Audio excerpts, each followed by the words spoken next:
Scene climax లా కనిపిస్తోంది AP రాజకీయం. కనిపించేది గోరంతా, తెర వెనుక జరుగుతోంది కొండంత అన్నట్లుగా ఉన్నాయి పార్టీ వ్యూహాలు. ఇన్ఛార్జీలను మారుస్తూ ఎన్నికల సిద్ధం అని జగన్ సవాల్ విసురుతుంటే మేము సిద్ధమే అని టీడీపీ జనసేన అంటున్నాయి. పొత్తుల ఎత్తులు, వ్యూహాల కత్తులు, వేడెక్కిన రాజకీయం. మూడు ముక్కల్లో చెప్పాలంటే ఏపీ రాజకీయం పరిస్థితి ఇది. వైసీపీ సంగతి ఎలా ఉన్నా టీడీపీ జనసేన మధ్య సీట్ల సర్దుబాటు వ్యవహారం ఫైనల్ కాలేదు. లిస్టు అనౌన్స్ చేద్దాం అనుకునే సమయానికి ఢిల్లీ బీజేపీ పెద్దల నుంచి కాల్ రావడంతో చంద్రబాబు వెళ్లడం, ఆ నెక్స్ట్ డే జగన్ కూడా మోదీతో భేటీ కావడం రాజకీయం మరింత రంజు మీద కనిపించింది. బీజేపీని పొత్తులోకి తీసుకువస్తా అని పవన్ పదే పదే చెప్తున్న వేళ అమిత్ షాతో చంద్రబాబు భేటీ రాజకీయంగా ఆసక్తిగా రేపింది. బీజేపీ పెద్దలతో చంద్రబాబు భేటీ అయితే జరిగింది, కానీ పొత్తు విషయంలో ఇప్పటికీ క్లారిటీ రాలేదు. బీజేపీ జనసేనకు కలిపి 70 సీట్లు కావాలని చంద్రబాబు ముందు అమిత్ షా ఓ ప్రతిపాదన పెట్టారని ప్రచారం ఏపీ పొలిటికల్ సర్కిల్లో జోరుగా సాగుతోంది. ఇదే నిజమైతే చంద్రబాబుకు పెద్ద షాక్ గా మారడం ఖాయం.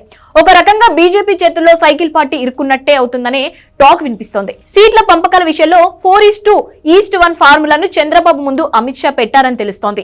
ఈ నిష్పత్తిలోనే సీట్ల పంపకాలు జరగాలని బీజేపీ పట్టుపట్టినట్లు కూడా ప్రచారం జరుగుతోంది. ఈ నిష్పత్తి ప్రకారం అంటే టీడీపీ 100 సీట్లు, జనసేన 50 సీట్లు, బీజేపీ 25 సీట్లు కేటాయించాలి. అమిత్ షా నుంచి వచ్చిన ఈ ప్రతిపాదన చంద్రబాబుకు ఒక రకంగా షాక్ ఇచ్చినట్లే.